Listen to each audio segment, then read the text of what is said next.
Alors voilà, ce matin nous allons parler du corps. Nous avons un corps que nous connaissons, aujourd'hui, présent, charnel, et nous aurons un corps glorieux lors de la venue de notre Seigneur qui viendra nous chercher, soit dans les airs ou soit, nous ne savons pas ce que le lendemain peut enfanter. Voilà. Nous allons partager la lettre aux 2 Corinthiens, chapitre 5, donc à partir du verset 1er, je pense qu'on a oublié de l'afficher. 2 Corinthiens, ça serait bien d'avoir une Bible et de suivre au fur et à mesure, parce qu'on va suivre selon les versets. Donc 2 Corinthiens 5, chapitre 5, de 1 à 21. Et c'est une lettre que Paul adresse à son église, donc à l'église de Corinthe. Ce sont des épîtres, c'est des lettres que l'apôtre adressait aux églises pour les enseigner, parce qu'il était enchaîné, il était emprisonné, mais rien ne l'arrêtait. Rien n'arrêtait la parole de Dieu. La parole, elle poursuit tout. Il n'y a rien qui l'arrête. Ils ont essayé de la brûler, mais ils ont essayé de brûler des Bibles, n'importe, dans toutes les générations, mais la Bible, la parole de Dieu est toujours là. 2 Corinthiens 5, 1 à 20. Voilà, je commence à lire, on va aller doucement, parce qu'après on va décortiquer un peu les versets. Nous le savons en effet, si notre demeure, cette tente que nous habitons sur la terre, vient à être détruite, nous avons au ciel une maison que Dieu nous a préparée, une habitation éternelle, qui n'est pas l'œuvre de l'homme. Car dans cette tente, nous gémissons, parce que nous attendons avec un ardent désir de revêtir par-dessus l'autre, notre domicile qui est de nature céleste. Si bien sûr cela se produit tant que nous sommes encore vêtus de notre corps, et non quand la mort nous en aura dépouillés. En effet, nous qui vivons dans cette tente, nous gémissons, accablés, parce que nous voulons non pas nous dévêtir, mais revêtir un vêtement par-dessus l'autre. Ainsi, ce qui est mortel sera abordé par la vie. C'est Dieu lui-même qui nous a destinés à un tel avenir et qui nous a accordé son esprit comme acompte des bienfaits à venir. Nous sommes donc en tout temps pleins de courage et nous savons que tant que nous séjournons dans ce corps, nous demeurons loin du Seigneur, car nous vivons guidés par la foi, non par la vue. Nous sommes pleins de courage, mais nous préférerions quitter ce corps pour aller demeurer auprès du Seigneur. Aussi, que nous restions dans ce corps ou que nous le quittions, notre habitation est de plaire au Seigneur. Car nous aurons tous à comparaître devant le tribunal de Christ, et chacun recevra ce qui lui revient selon les actes, bons ou mauvais, qu'il aura accomplis par son corps. C'est pourquoi, sachant ce qu'est la crainte du Seigneur, nous cherchons à convaincre les hommes. Et Dieu sait parfaitement ce que nous sommes. J'espère d'ailleurs que, dans votre conscience, vous le savez, vous aussi. Nous ne nous recommandons pas à nouveau auprès de vous. Nous voulons seulement vous donner de bonnes raisons d'être fiers de nous,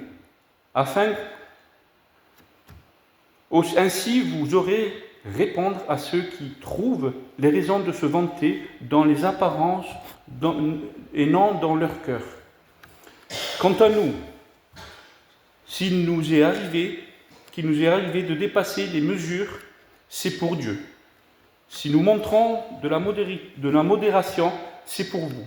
En effet, l'amour de Christ nous nous étreint, car nous avons acquis la certitude qu'un seul homme est mort pour tous. Donc tous sont morts en lui. Et il est mort pour tous afin que ceux qui vivent ne vivent plus pour eux-mêmes, mais pour celui qui est mort à leur place et ressuscité pour eux. Ainsi, désormais, nous ne considérons plus personne d'une manière purement humaine. Certes, autrefois, nous avons considéré Christ de cette manière, mais ce n'est plus ainsi que nous le considérons maintenant. Ainsi, si quelqu'un est uni à Christ, il appartient à une nouvelle création. Les choses anciennes sont passées. Voici les choses nouvelles sont venues. Tout cela est l'œuvre de Dieu, qui nous a réconciliés avec lui par Christ, qui nous a confié le ministère de la réconciliation. En effet, Dieu était en Christ.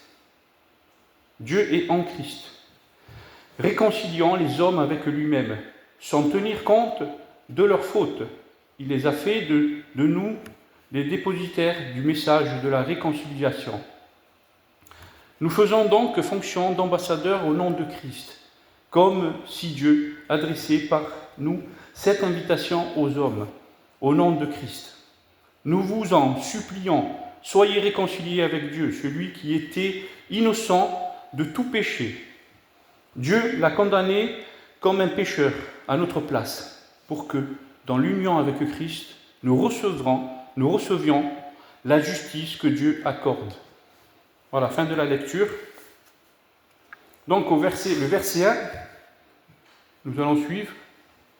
Le verset 1 met en lumière la distinction entre notre existence terrestre et notre existence à venir, éternelle. L'apôtre compare notre corps actuel à une tente, soulignant ainsi sa nature temporaire et fragile. Et ça, nous le savons combien nous sommes fragiles. La tente symbolise la vie terrestre, sujettée à l'usure et à la destruction. En effet, Paul nous invite à envisager la mortalité de notre existence physique, tout en nous rappelant qu'il existe une demeure céleste, préparée par Dieu, qui est éternelle et incorruptible. Il est essentiel de comprendre que cette construction divine représente la vie après la mort, qui ne dépend pas des circonstances de notre existence actuelle. Cela nous encourage à vivre l'espoir d'une vie renouvelée, là où la souffrance et le péché n'auront plus de place. En nous recentrant sur cette promesse divine, Paul nous exhorte à ne pas nous attacher excessivement aux biens matériels ou aux plaisirs éphémères de ce monde. Car notre véritable demeure se trouve dans les cieux, où nous serons perfectionnés et en communion parfaite avec Dieu. C'est sûr que Dieu ne demande pas de ne pas entretenir nos biens, de ne pas s'en foutre du monde, mais de ne pas s'attacher aux biens matériels, parce qu'un jour ils périront, mais plutôt s'attacher au royaume de Dieu. Et le verset 2, passons au verset 2, l'apôtre Paul exprime dans ce passage une profonde aspiration que les croyants partagent, celle de désirer un domicile céleste. Cela fait référence à la vie éternelle et à la promesse d'un corps glorieux que les chrétiens recevront après la mort lors du retour de Christ. Le souffle mentionné indique une insatisfaction avec l'état actuel de la condition humaine marquée par la douleur, la souffrance et la mortalité. Paul encourage les croyants à avoir au-delà des défis terrestres et à aspirer à une existence parfaite avec Dieu. Ce désir de revêtir une habitation céleste souligne l'importance et l'espérance eschatologique. Alors, Eschatologique veut dire la fin du monde, la fin de l'humanité, eschatologique. Souvenez-vous de ce mot. Étude des fins derniers de l'homme et de la femme, donc, et du monde. La fin du monde, en fait. Eschatologique. Eschatologique, dans la foi chrétienne, les chrétiens sont appelés à maintenir leur regard tourné vers le ciel, à chercher des choses d'en haut et à comprendre que leur véritable appartenance se trouve dans le royaume de Dieu. Cette conviction est réconfortante face aux épreuves de la vie terrestre, car elle nous rappelle que les souffrances sont temporaires ici-bas et que Dieu a préparé quelque chose d'incomparable pour nous dans les cieux. Le verset 3.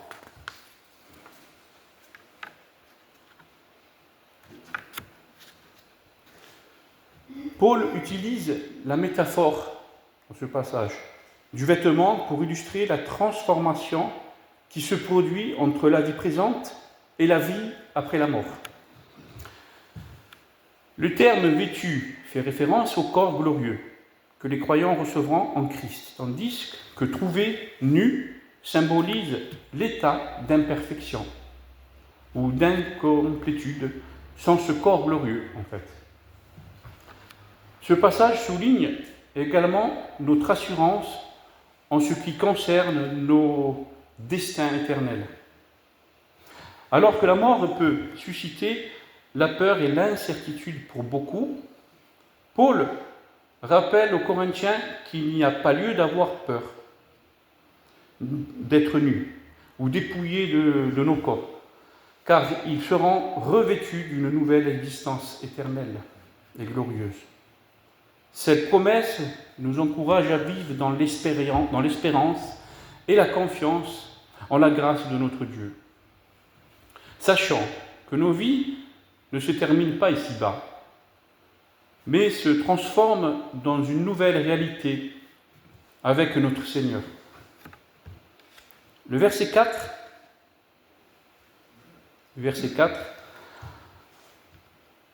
Paul aborde la condition humaine et le désir profond des croyants de transcender leur existence terrestre.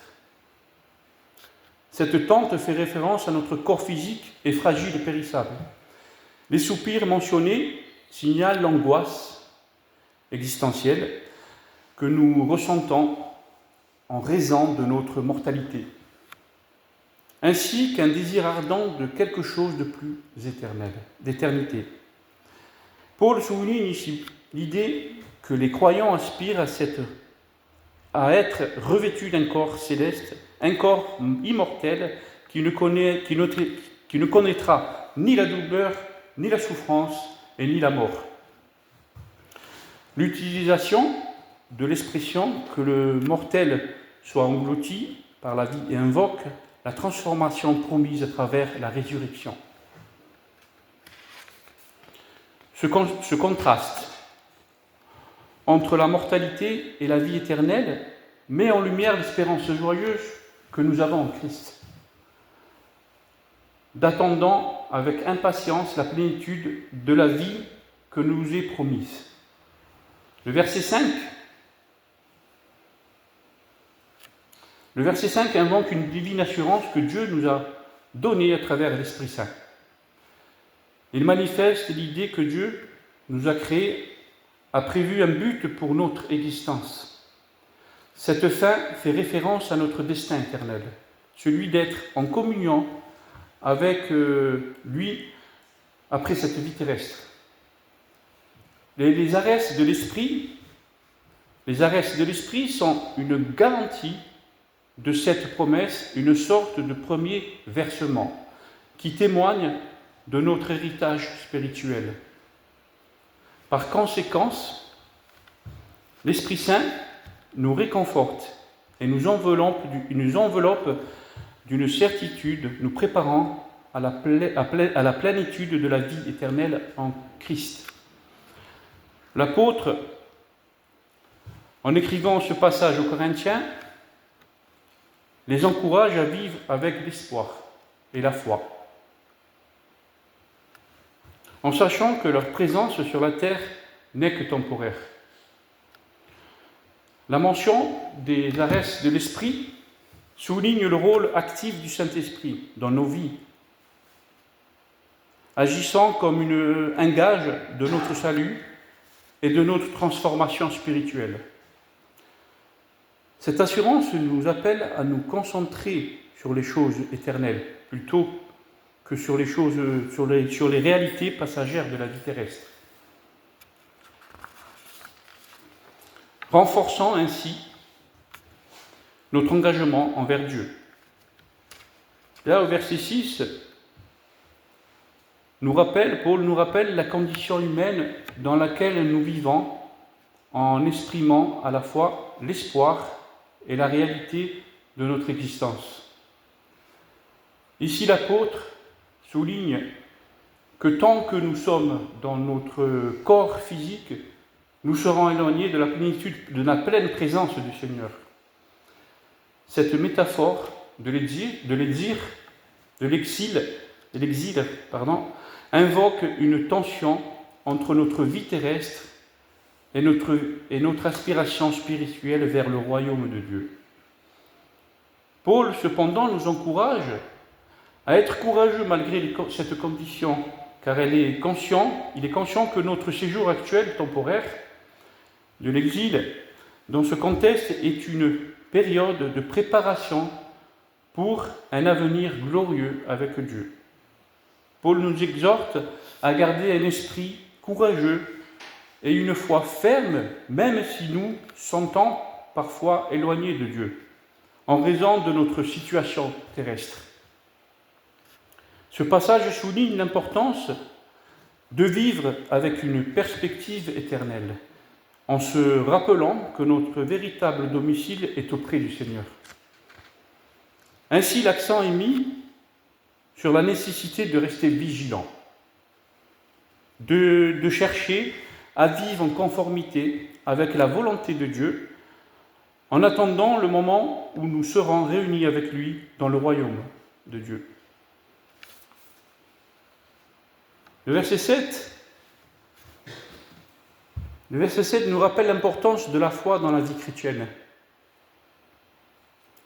L'apôtre Paul, qui a écrit cette lettre, nous enseigne que notre relation avec Dieu et notre parcours spirituel ne reposent pas sur ce que nous pouvons voir des choses matérielles, mais sur notre confiance en lui et en ses promesses. Cette marche par la foi signifie que même lorsque les circonstances de la vie semblent incertaines ou déroutantes, nous choisissons de croire en la bonté de Dieu et en sa direction. Marcher par la foi implique également un appel à rechercher une compréhension spirituelle plus profonde en s'ancrant dans la vérité de la parole de Dieu.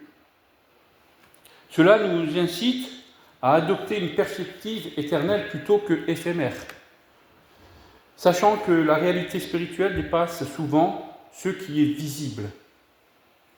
La foi nous permet de surmonter les doutes et les peurs, car elle ancre notre assurance en Dieu, qui est fidèle à ses promesses. Le verset 8 invoque le désir ardent de Paul d'être en communion avec le Seigneur. Il souligne la conviction d'un chrétien de que vivre sur terre est un état temporaire et qu'il aspire au moment où il pourra rencontrer Dieu face à face. Le terme exil indique une séparation, un sentiment d'aliénation par rapport à la condition corporelle, mais aussi l'espoir d'une pleine présence divine après cette vie terrestre. Cela nous incite à réfléchir sur notre propre mortalité et sur le sens de notre existence.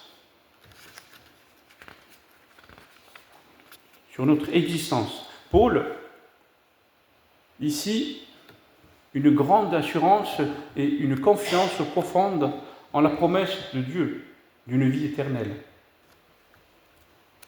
C'est ce que Paul exprime, en tout cas. Cette certitude spirituelle motive les croyants à rester courageux malgré les épreuves de la vie. En choisissant de préférer être loin du corps pour être avec le Seigneur, Paul dépeint une perspective où la vie spirituelle d'une importance bien plus grande que les préoccupations terrestres. Cela nous encourage à chercher une relation plus intime avec Dieu, en nous rappelant que notre vrai foyer est auprès du Seigneur.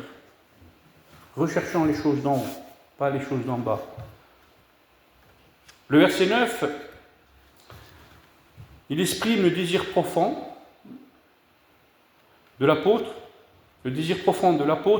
d'être agréable à Dieu, que ce soit dans cette vie terrestre ou dans l'au-delà. Cette notion de vouloir plaire à Dieu souligne l'importance et des actes et des motivations dans la vie chrétienne. Paul rappelle aux Corinthiens que toutes leurs actions doivent viser à être acceptées devant Dieu, ce qui implique une vie en conformité avec sa volonté. Le contexte de ce passage se situe dans l'enseignement de Paul sur l'espérance de la résurrection et le désir d'une existence éternelle auprès de notre Seigneur. En cherchant à plaire à Dieu, nous sommes encouragés à se concentrer sur l'identité en Christ et sur les promesses d'une vie qui transcende celle de ce monde. Il s'agit d'une exhortation à vivre chaque jour dans la conscience de la présence divine et de la réalité de l'éternité, afin de mieux se préparer à se présenter devant notre Dieu. Le verset 10, ce verset nous rappelle l'importance de nos actions et de notre comportement dans notre vie quotidienne.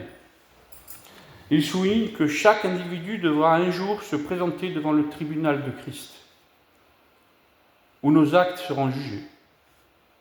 Cette notion de jugement peut engendrer une prise de conscience profonde concernant nos choix, car elle implique que non seulement nos actions sont visibles pour Dieu, mais qu'elles portent également nos conséquences éternelles. L'idée de recevoir soit du bien, soit du mal, en fonction de ce que nous avons fait avec notre corps ou notre vie, nous incite à mener une vie pleine de sens et à rechercher la droiture et la justice de Dieu. En outre, ce passage nous encourage à réfléchir sur la nature de notre vie chrétienne. Ne pas se contenter de simples croyances, mais à s'engager activement dans les actions qui reflètent notre foi. Cela nous pousse à nous interroger sur nos motivations et sur la manière dont nous vivons notre foi au quotidien, en construisant notre vie sur des valeurs chrétiennes. Nous nous préparons à comparaître devant le tribunal de Christ avec assurance. Le verset 11, donc. Le verset 11 met l'accent sur l'importance de la crainte du Seigneur dans nos vies et sur nos missions de persuader les autres, de connaître et de comprendre cette crainte.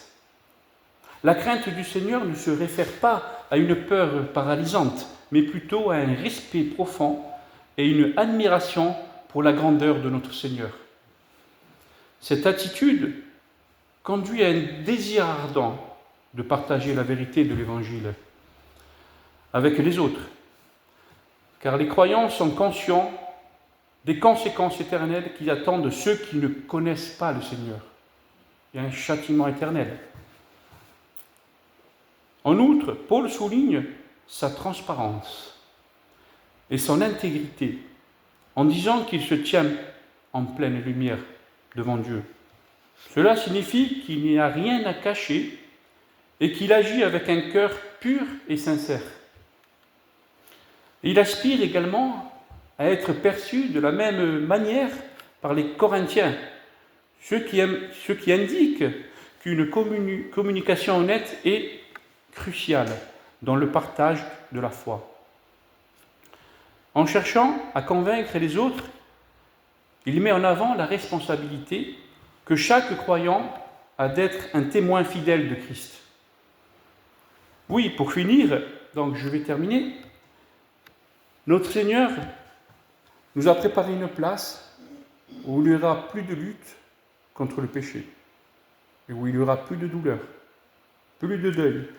Tout sera parfait. Mais en attendant, nous sommes ici-bas pour propager son évangile, parce que nous sommes des modèles et nous sommes comme des lumières, nous sommes le sel de la terre.